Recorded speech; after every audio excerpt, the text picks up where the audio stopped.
LGBTQ+ stands for lesbian, gay, bisexual, transgender, and queer or questioning. Mental health is a level of psychological well-being or an absence of mental illness. The state of someone who is functioning at a satisfactory level, emotional and behavioral adjustment. Intersectionality is a term used to describe the interlocking systems of oppression of gender, race, class, sexuality, age, ability, religion, and nationality that shares people's experience and access to power.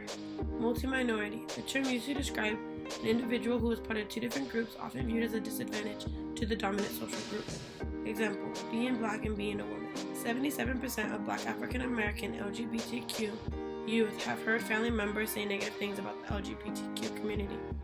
47% have been taunted or mocked by family for being LGBTQ.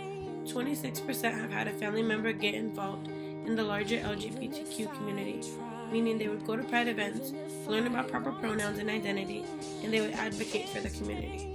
Only 19% say they can definitely be themselves at home. 85% of black LGBTQ students say they hear derogatory slurs being used in the hallways daily at school. Another 47% of those students also hear racist insults during an average school day.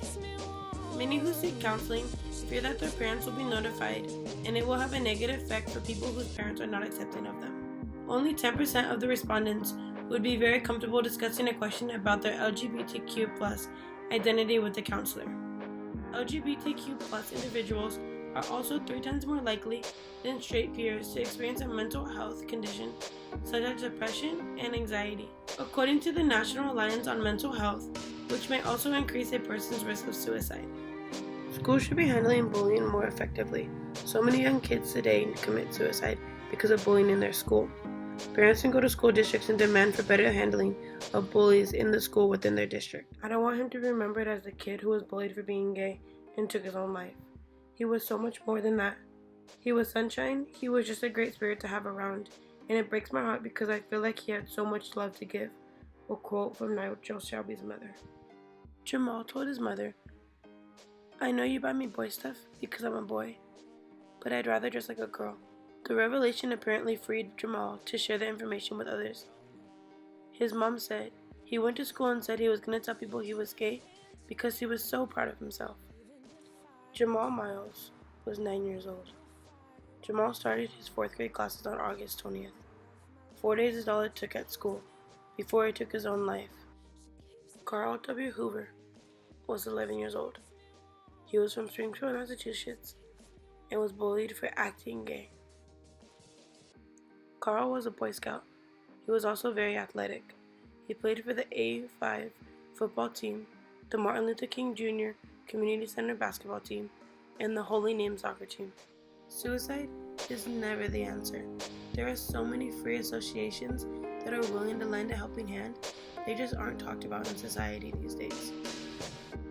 The lack of GSAs and other inclusive groups in predominantly black schools can be attributed to the commonly accepted notion that being gay and gender nonconforming is a white issue, as well as the don't ask, don't tell policy that some black communities apply to people who are LGBTQ+.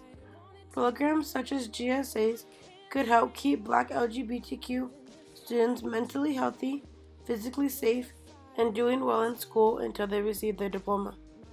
When seeking culturally responsive health providers, you should not be afraid to ask for a new provider if you aren't getting the treatment you feel like you should be receiving. Get rid of the stigma that having a mental illness is a personal weakness, and instead promote the idea of seeking help as an act of strength. Educate yourself, for yourself, and for others. Information can be sought out at the National Black Justice Coalition and at PFLAG. These associations work towards passing laws and regulations that prevent discrimination based on gender identity and sexuality for employment and housing. It is up to us to educate ourselves and the people around us to let people know that it doesn't matter who you are, where you come from, or who you love, and that everyone is accepted.